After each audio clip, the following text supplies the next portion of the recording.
You think strength comes from being surrounded by friends, by attention, by noise, by people who make you feel like you matter just because they're there. You think having a full room means having a full life. But tell me, if you're truly so supported, why does it still burn when someone walks away? Why does it tear at the quiet parts of your mind when the phone stops buzzing, when the laughter fades, when the room empties and you're left with nothing but yourself? Why does the silence feel heavier than any crowd you've ever stood in? Most people never admit this out loud, but I will. It's not the loss of people that hurts you. It's the realization that your peace was never yours. It depended on them. Stoicism teaches that nothing external can harm you unless you hand it the power, and yet most of us build our entire emotional world on unstable ground. Other people's opinions, moods, presence, validation. We think we're strong because we can keep people close. But real strength is revealed only when they're gone. Real mastery shows itself only in solitude. Think about it.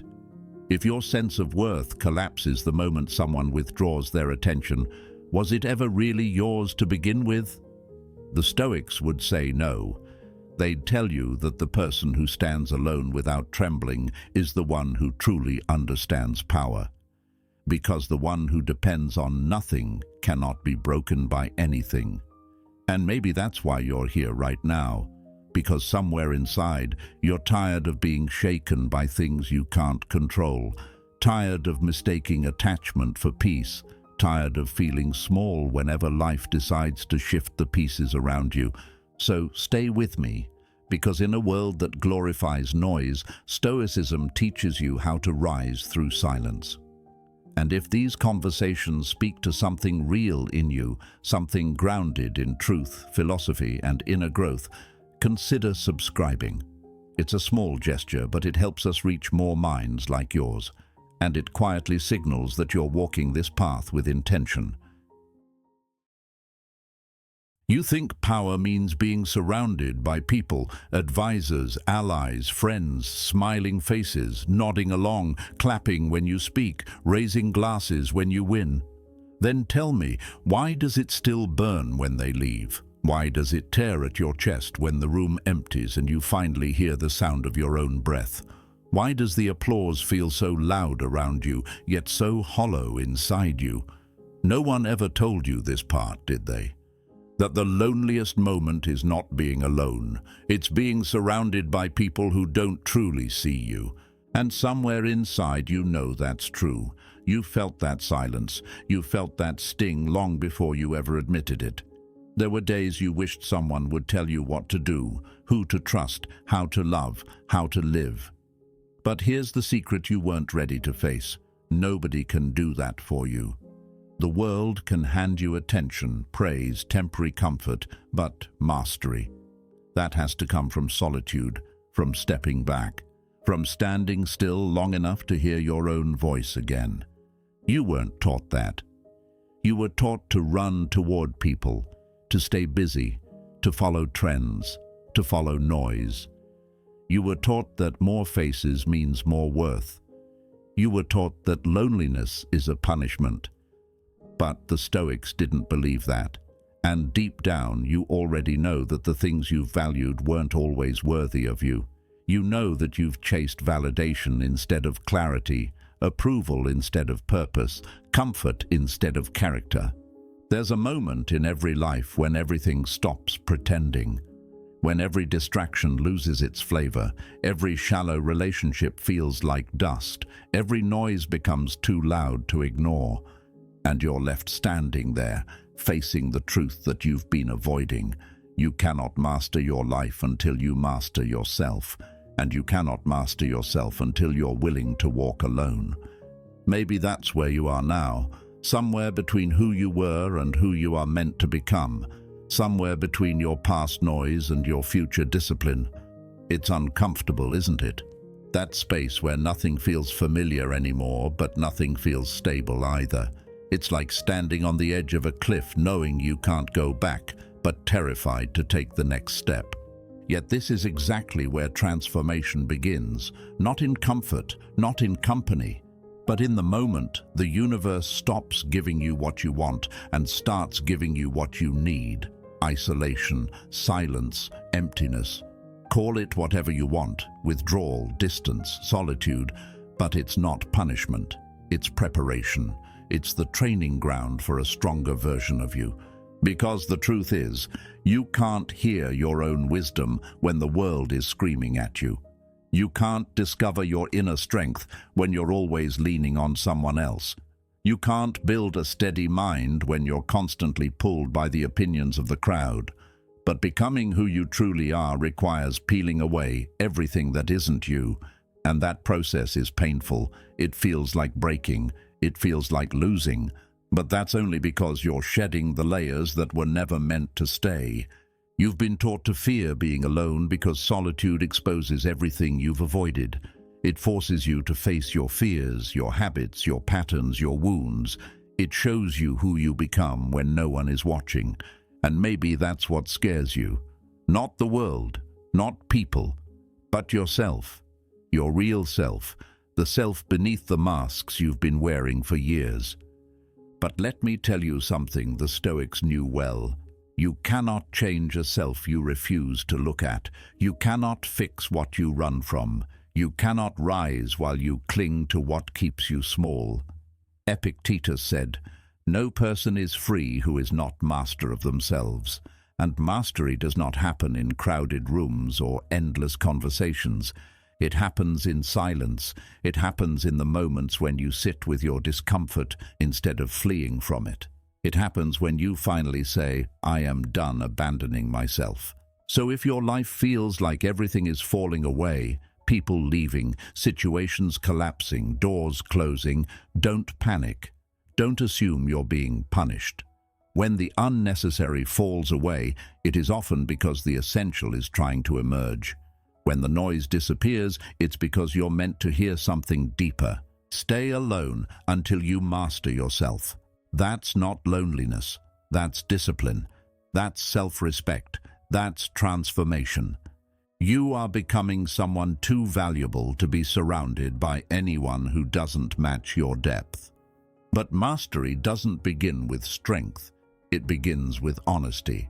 And honesty is brutal, because it forces you to admit the ways you betrayed yourself just to be accepted. The times you lowered your standards so you wouldn't be abandoned. The times you sacrificed your peace for someone else's approval. The times you stayed where your soul was dying because the alternative, being alone, felt unbearable. You didn't do these things because you were weak. You did them because you were human. You did them because you were scared. You did them because you didn't know that solitude could be a sanctuary and not a sentence. But now you're learning. Slowly, painfully, but you're learning. You're learning that you've outgrown certain conversations, that you no longer have the energy for drama, chaos, or people who drain you. You're learning that silence is not emptiness, it's clarity. You're learning that time spent alone is time spent building.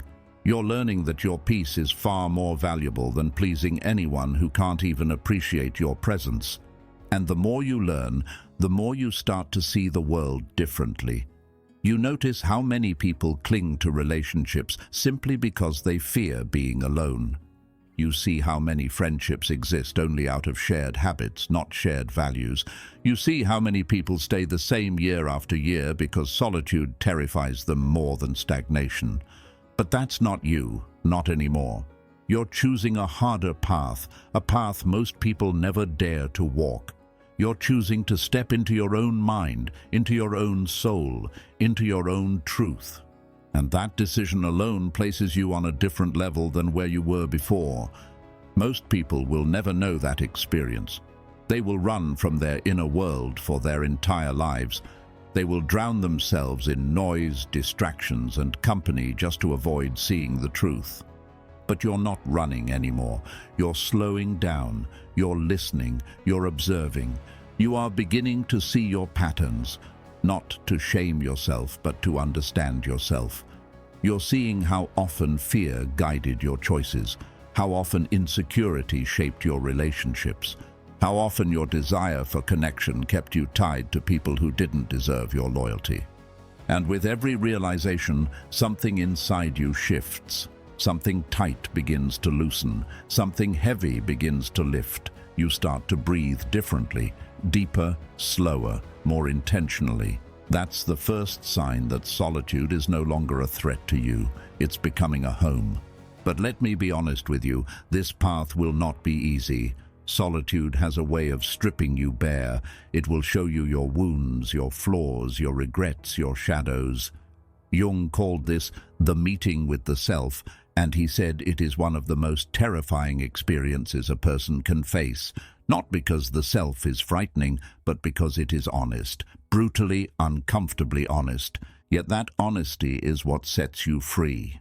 As the world quiets around you, something else happens. Your mind stops reacting and starts observing. Instead of jumping from emotion to emotion, you begin to step back and watch the waves of your thoughts without drowning in them.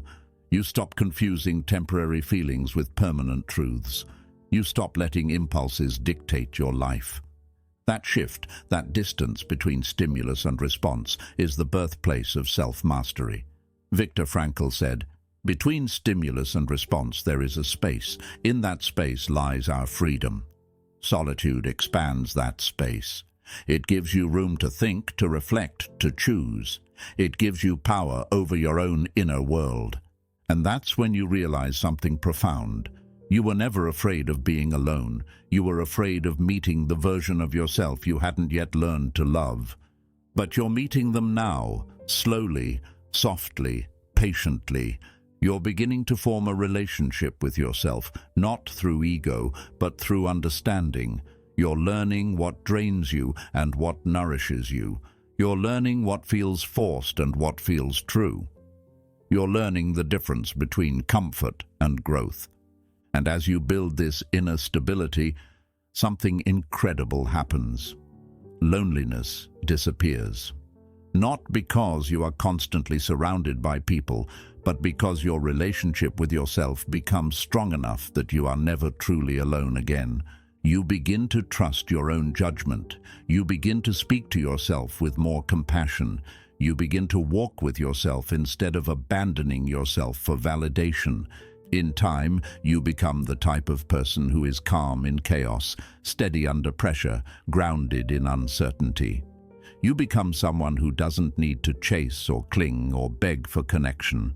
You become someone who chooses relationships, not out of fear, but out of clarity. But none of this happens until you stay alone long enough to master yourself. And maybe you're wondering, how will I know when I've reached that point? How will I know when solitude has done its work? You'll know when the things that once triggered you no longer hold power over you. You'll know when your peace becomes more important than someone else's attention. You'll know when silence feels like strength and not punishment. You'll know when you stop settling for people who do not match your emotional depth. You'll know when you can say no without guilt and yes without fear. You'll know when your inner world becomes richer than anything the outside world can offer. And above all, you'll know when your loneliness transforms into self-respect. This is the path of the Stoic. This is the path of the sovereign mind. This is the path of someone who refuses to be ruled by emotions, society, or the expectations of others. It is a path that demands courage, discipline, and radical honesty. But if you're still here, if you're still listening, if some part of you feels seen by these words, then you're already walking it. Stay alone until you master yourself. Your future self will thank you. Your peace will thank you. Your destiny will thank you. You don't realize how strong you're becoming until silence becomes easier than explaining yourself, until distance feels more peaceful than trying to be understood, until solitude no longer feels like a void you're trying to escape, but a sanctuary you're learning to protect. It happens slowly, almost without your noticing, like a sunrise that begins in darkness before the first hint of light touches the sky. That's how self-mastery arrives, not in a dramatic moment, not in a single revelation, but in small shifts that feel like whispers only your soul can hear. There comes a time when the noise you once chased begins to irritate you. The conversations you once tolerated now drain you. The people you used to impress now feel like strangers. You don't fight it, you simply outgrow it. Growth doesn't always announce itself with fireworks. Sometimes it slips in quietly, changing your tastes, your reactions, your priorities. And that's the thing no one tells you. The first sign that you're mastering yourself is when what once tempted you begins to lose its grip. You look back at the times you compromised, the moments you stayed somewhere your spirit was shrinking, the days you gave to people who didn't value you, and you wonder why you ever believed those things were worth your time. That realization doesn't bring bitterness, it brings clarity. It brings a shift so subtle yet so undeniable that you can never go back to who you were before. As you stay alone, something else begins to unfold. At first, solitude feels like withdrawal. It feels like you stepped out of the world. But over time, it begins to feel like stepping into yourself. You start noticing things you used to ignore. You catch the smallest reactions inside yourself. Tiny flinches of discomfort, unusual feelings of peace, moments when your intuition speaks louder than logic. You start seeing patterns, not in other people, but in you. You realize you weren't just hurt by others, you hurt yourself by expecting them to be what they couldn't be. That truth stings, but it liberates you. It doesn't let you hide behind distractions. It doesn't let you pretend. It doesn't let you keep repeating the same cycles and blaming the world for them.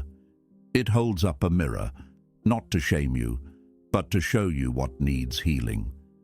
You start to see where you abandoned yourself in the past, where you silenced yourself to keep the peace, where you tolerated disrespect because you feared losing someone, where you accepted less because you didn't yet know your own worth, where you believed loneliness was more dangerous than staying in the wrong company.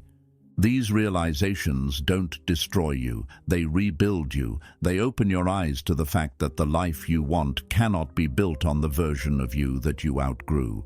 You can't step into your future while dragging the weight of your unhealed past. You can't become who you're meant to be while clinging to who you were taught to be. And as these realizations deepen, solitude stops feeling like isolation. It starts feeling like alignment, like something inside you is shifting back into place, piece by piece, truth by truth. You begin to notice that your emotional reactions slow down. Instead of snapping, you pause. Instead of assuming the worst, you observe. Instead of drowning in anxiety, you breathe. Instead of rushing into decisions, you wait. That space between reaction and response widens, and in that space you find power you never knew you had. This is what the Stoics meant when they spoke of self-command. You start to feel that power growing, not because life gets easier, but because you become stronger. You begin to understand that emotional control isn't suppression, it's mastery. It's the ability to hold your ground when the world tries to pull you off center. You start choosing silence over arguments, not because you don't care, but because you care about your peace more than winning a point. You walk away from conflict that goes nowhere, not because you're weak, but because you finally see how much energy you wasted trying to fix what was never yours to fix. You stop trying to convince people to see your worth. Not because you doubt yourself, but because you've outgrown needing anyone's permission to value yourself. Then something even more powerful happens. You stop seeking closure from others. You start giving it to yourself. You realize that someone else's inability to treat you well has nothing to do with your worth. You learn that people leave not because you're unworthy, but because their role in your story ended. You understand that not all connections are meant to last, and that's not a tragedy, it's life. Life moves, life evolves, and so do you. You start protecting your inner world in ways you never did before. You stop letting just anyone in. You stop tolerating emotional chaos. You stop accepting half-hearted effort from people who demand full access to your energy. You become selective, not out of arrogance, but out of wisdom. You realize that peace is expensive, and you're no longer willing to give it away cheaply. This is when solitude becomes strength. When you realize you don't need constant company to feel whole. When you learn that your mind becomes sharper, your emotions steadier, your purpose clearer when you're alone. You begin to love your own company, not because you're avoiding others, but because you finally enjoy who you are becoming. You start to build routines that nourish you. You sleep better, you think clearer, you move more intentionally, you eat in ways that feel good, you cut back on what drains you, you reduce screen time, you stop numbing yourself, you start reading again, you begin journaling, not to record your days, but to understand your mind. You begin walking alone, not because you're lonely, but because the quiet gives you answers that noise never could. You realize the world feels different when you're not trying to escape yourself anymore. That's when the internal shift becomes impossible to ignore. You feel more present in your own life. You notice details you used to overlook. The warmth of sunlight, the sound of wind, the feeling of breathing deeply. You become less reactive and more reflective, less anxious and more aware. The chaos around you still exists, but somehow it no longer owns you. Solitude becomes the place where you rebuild your foundation, a foundation made of discipline, clarity, and self-respect. You understand now what Epictetus meant when he said, "First say to yourself what you would be, then do what you have to do." You begin shaping yourself intentionally. You stop moving randomly and start moving purposefully. You stop living by default and start living by design. Your standards change, your boundaries sharpen, your values solidify, your energy becomes precious. You no longer chase attention, you attract it. You no longer beg for love, you embody it. You no longer cling to people, you choose them with clarity. You no longer tolerate disrespect. Your silence becomes your exit. You no longer fear being misunderstood. You realize that only a few will ever truly understand you anyway. And this is where mastery begins. When your peace becomes more important than your pride. When your inner stability becomes more valuable than outer approval. When your decisions are guided not by fear, but by wisdom. You begin to see that staying alone until you master yourself is not about rejecting the world. It's about returning to it stronger, wiser, clearer. It's about becoming the kind of person who can stand firm in any environment, who can walk into any room without losing themselves, who can connect without depending, who can love without losing their identity. Stoicism teaches that freedom is not the absence of difficulty. It's the ability to navigate difficulty without losing your center, and solitude is the training ground for that kind of strength. Because here's the truth. If you cannot sit with your own thoughts, you will always be controlled by them. If you cannot be alone, you will always cling to the wrong people. If you cannot master your own emotions, someone else will. If you cannot understand yourself, you will always be confused by others. And if you cannot lead yourself, you will always follow paths that were never meant for you. Self-mastery is not a destination. It's a slow, deliberate reshaping. It's 1,000 small victories over your old self. It's learning to catch your mind when it drifts into fear. It's noticing when your ego tries to take over. It's choosing patience over panic, discipline over impulse, purpose over comfort. It's understanding that your emotions are real but not always accurate, that your fear is persistent but often wrong, that your past shaped you but does not define you, that your flaws are part of you but not all of you. And as you keep walking this path, a moment arrives, a moment of undeniable clarity. You realize you're no longer lonely. You're no longer searching for someone to complete you. You're no longer trying to fill the silence with noise or the emptiness with people. You feel full. You feel whole. You feel steady in a way you've never felt before. This is what mastery feels like. Not perfection, but balance. Not control over the world, but control over yourself. Not strength that intimidates, but strength that stabilizes. Not a heart that's cold, but a heart that's wise. And slowly, something extraordinary happens. You become someone other people feel safe around, someone others seek for clarity, not chaos. Someone whose presence calms tension instead of creating it. Someone who speaks thoughtfully and listens with intention. Someone who sees people clearly, not through emotion but through understanding. This is the power of staying alone until you master yourself. You stop attracting what you once tolerated. You stop losing yourself in relationships. You stop repeating the same painful cycles. You stop seeking validation from the wrong sources. You stop giving away your energy without thought. Because now you see everything differently, including yourself. You begin to notice how different life feels when your self-worth no longer depends on external approval. It's strange at first, almost disorienting, like waking up in a room you've lived in for years, but suddenly seeing it in better lighting. You don't crave the same validation anymore. You don't chase the same people. You don't feel that old urgency to prove yourself. It's not arrogance, it's alignment. You've finally come home to yourself. What used to hurt you deeply now only stings, and even that sting fades quickly.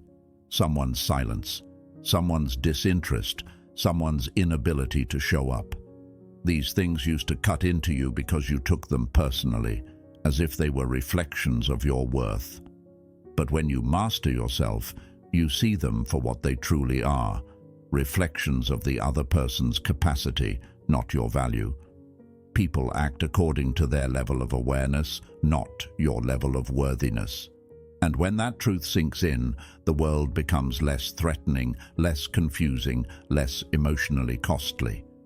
Epictetus once wrote, "If someone speaks ill of you, instead of defending yourself, say, 'They must not know me very well.'" You finally understand the meaning behind it. Not everyone is meant to understand you. Not everyone is meant to see you. Not everyone is meant to walk with you.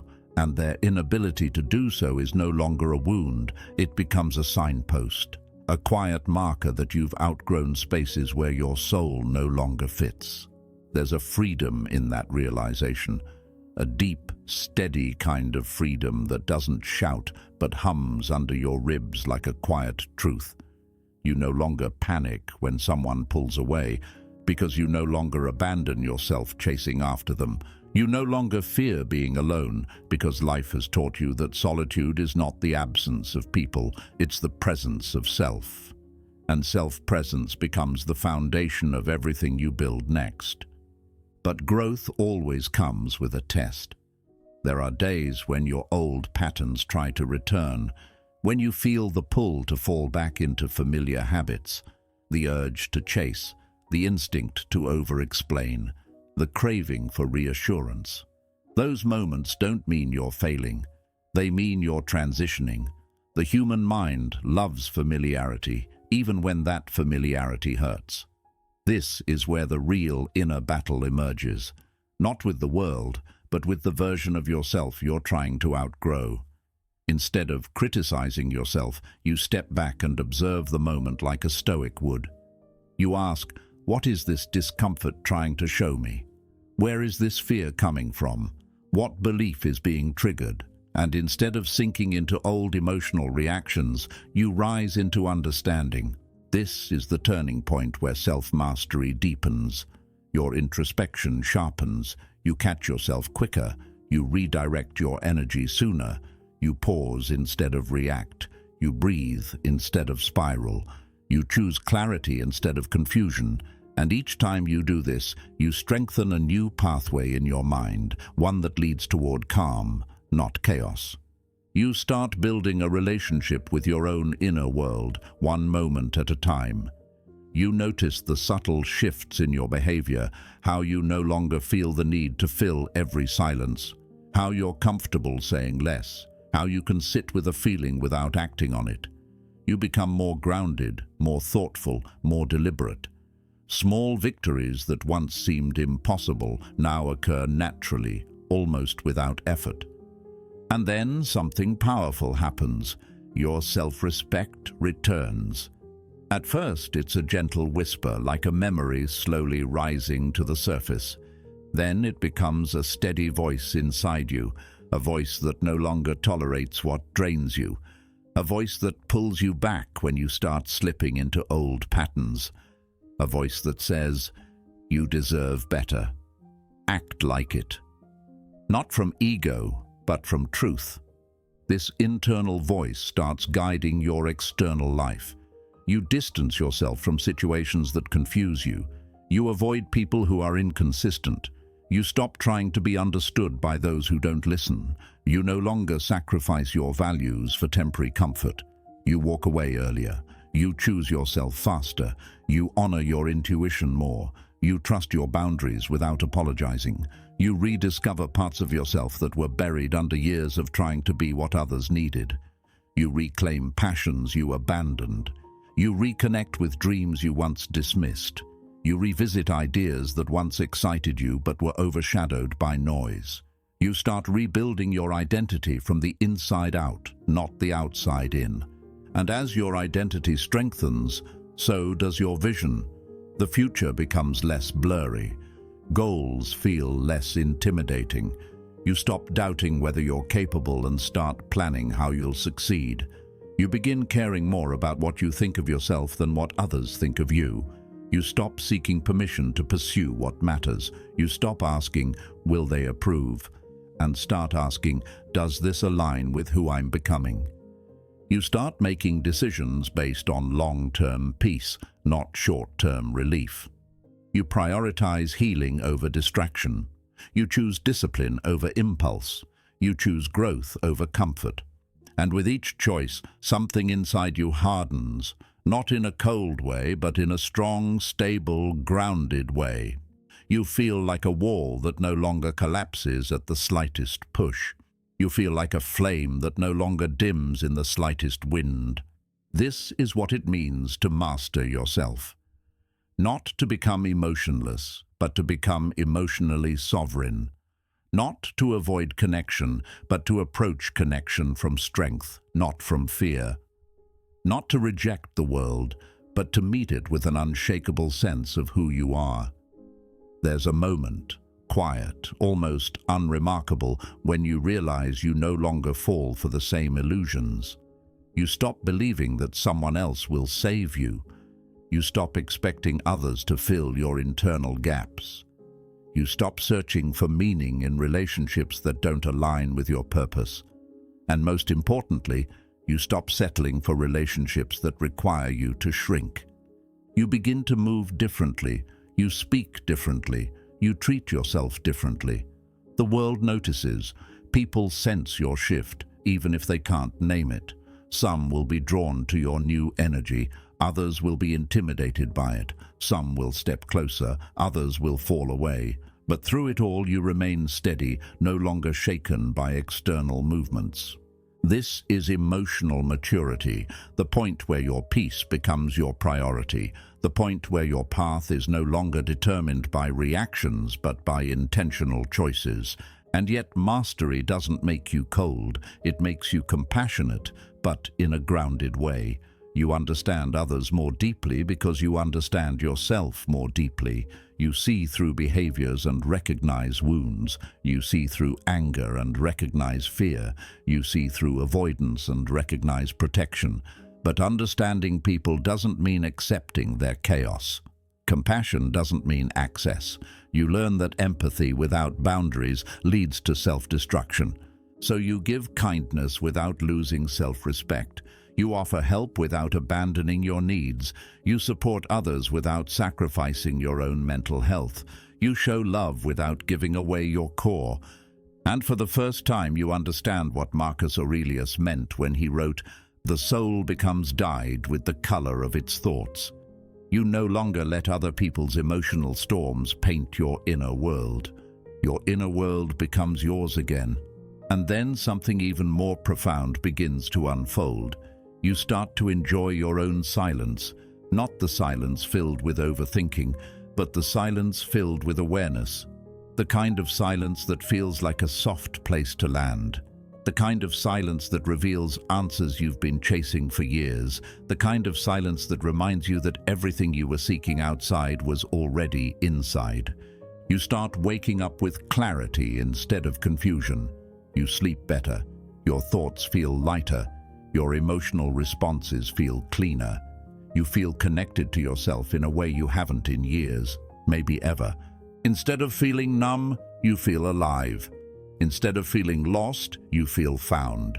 Instead of feeling small, you feel centered. But the most powerful change is this: you stop fearing solitude. You start wanting it. You start needing it, not as an escape, but as a place of renewal, a place where you refine your mind, strengthen your thoughts, and return to yourself. You realize solitude is not something to survive. It's something to use, something to protect, something to honor. Because solitude is where your next level is born. Solitude is where your transformation becomes real. Solitude is where your future self is being crafted in the quiet, in the stillness, in the space where no one else can influence your thoughts. And when you return to the world after mastering yourself, after facing the parts of you that required honesty, endurance, and courage, you show up differently. You speak with more intention. You listen with more presence. You give with more clarity. You love with more depth. You connect with more authenticity. You live with more purpose. Because solitude didn't take you away from life. It prepared you for it. You start noticing how different your life becomes when you stop needing the world to validate your direction. There's a quiet shift, almost invisible to others, but powerful within you. You begin making choices for the sake of alignment rather than approval. And when you do that, the path ahead becomes less about impressing people and more about becoming someone you respect when you're alone. That's the moment when you understand why the Stoics insisted on self-governance before anything else. They knew the mind was the birthplace of both suffering and peace, that nothing external could shape you more than the thoughts you cultivate internally. What once felt like uncertainty now becomes a kind of freedom. Freedom from the demand to be understood, freedom from the pressure to prove yourself, freedom from the loudness of other people's expectations. The more you sit with yourself, the more awake you feel. The noise fades, the rushing fades, the emotional clutter fades. You begin to understand your fears rather than hide from them. You begin to understand your triggers rather than fall into them. You begin to understand your desires rather than chase them blindly. And that understanding becomes a form of strength you once didn't know how to access. People often mistake solitude for stagnation, but solitude is anything but still. It's movement, inward movement, the kind that dismantles illusions and reshapes your identity brick by brick. You can feel the shift happening within you. A sense of personal gravity builds, an internal center of mass that keeps you steady even when life tries to pull you off balance. What once shook you now merely nudges you. What once overwhelmed you now becomes manageable. You notice the subtle signs of your own growth in ways that feel almost sacred. You stop overreacting to things that used to consume you. You stop carrying the emotional weight of situations that aren't yours to fix. You stop letting temporary people create permanent damage inside you. You stop forgetting who you are just to hold on to people who never deserved access to your inner world in the first place. And that's when clarity arrives, quiet, steady, undeniable. You see your past patterns with new eyes. You see how often you traded your peace just to keep others comfortable. You see how many times you ignored your intuition just because you didn't want to seem difficult or distant. You see how often you tried to rescue people from storms they created, storms you were never meant to stand in. You see the ways you abandoned yourself without even noticing it. And the realization isn't painful this time. It's liberating because you're no longer the person who'll do that again. It's in that moment that you begin to understand why walking alone is not a punishment, but a path. It gives you space to rebuild your boundaries, space to hear your own voice clearly, space to heal without rushing, space to reconnect with your own values, space to rise without needing anyone's permission. Solitude becomes fertile ground. Everything grows there if you allow it. You start speaking to yourself with more honesty and more compassion. You begin to show yourself the patience you once wasted on people who weren't listening. And in that self-respect, your standards evolve, not because you've become harsh, but because you've become aware. Not because you feel superior, but because you've finally realized what your peace is worth. The more aligned you become, the more you attract people who recognize your inner steadiness, and the more you repel those who depended on your lack of boundaries to stay close. Some people will drift, some will distance themselves, some will misunderstand you. But for the first time, none of that feels like a loss. It feels like refinement. And the more you grow, the more you see that not everyone is meant to walk beside you. Not everyone is meant to witness your transformation. Not everyone is meant to carry the weight of your truth. That doesn't make them bad. It simply means your paths were never aligned to begin with. And as the circle around you tightens, you start seeing more clearly who belongs in your life and who belonged only to a chapter of it.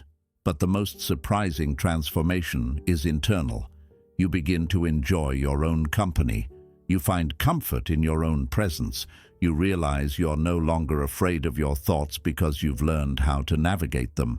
The silence that once felt confrontational now feels like home.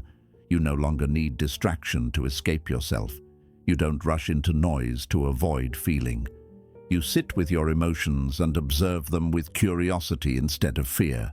This is where the Stoic idea of the inner citadel becomes real. It's the sanctuary you build inside yourself, a place untouched by chaos, untouched by external judgments, untouched by the unpredictable storms of life. Marcus Aurelius described it as a retreat within your own soul, a place you can step into anytime you need clarity, anytime you need grounding. As you build that inner citadel, you discover something remarkable. Life becomes less reactive and more intentional. Your patience deepens, your decisions sharpen, your emotions settle, and you start to live like someone who is no longer fighting the world, but flowing with it. This shift is not loud. It doesn't come with fireworks or applause. It comes in quiet moments.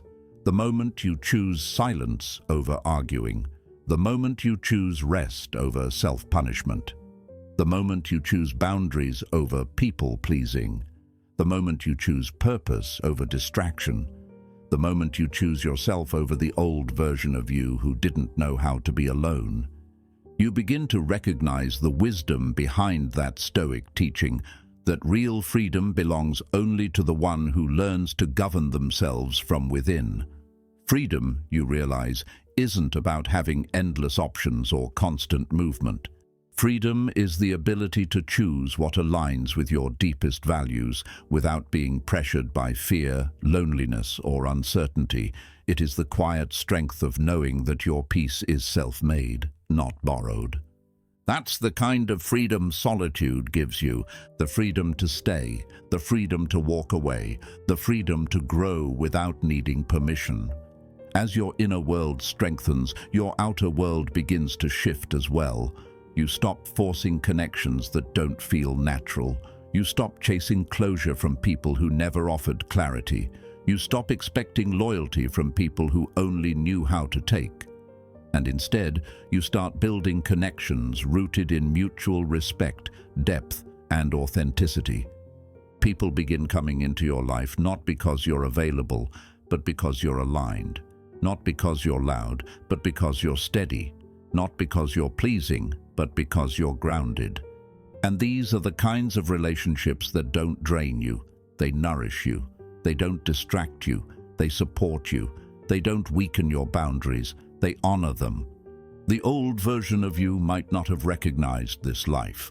The old version of you might not have believed you were capable of it. But the new version of you, the one shaped by stillness, solitude, and introspection, knows this is who you're meant to become. Growth transforms you quietly but unmistakably. It changes the way you think, the way you move, the way you respond. It changes your energy, your expectations, your standards. It changes how you value yourself and how you allow others to value you. And it changes how you show up in the world, because you now come from a place of wholeness, not from a place of need. You're no longer living on autopilot. You're no longer controlled by patterns you don't understand. You're no longer creating chaos and calling it destiny. You've begun steering your life with awareness, with intention, with clarity, and that clarity becomes your compass. You stop being pulled by impulse. You stop being swayed by emotion. You stop being manipulated by those who prey on insecurity. You stop being trapped by habits that once held you hostage. You rise above your old circumstances, not because life suddenly became easy, but because you have finally become strong. Self-mastery isn't a final destination. It's a continuous unfolding, a lifelong discipline, a commitment to becoming someone you can rely on. And solitude is the forge that shapes that discipline.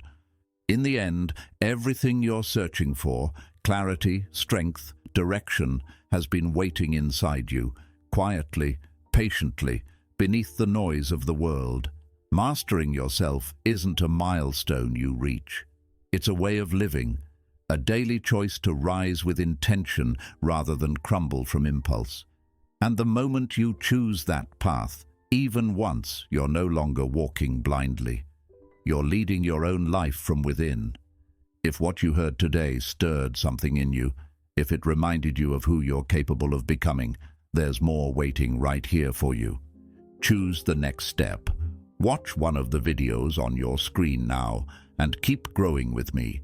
And thank you for being a part of Psychresto Mind, where clarity is honored, strength is cultivated, and your inner world finally has a voice.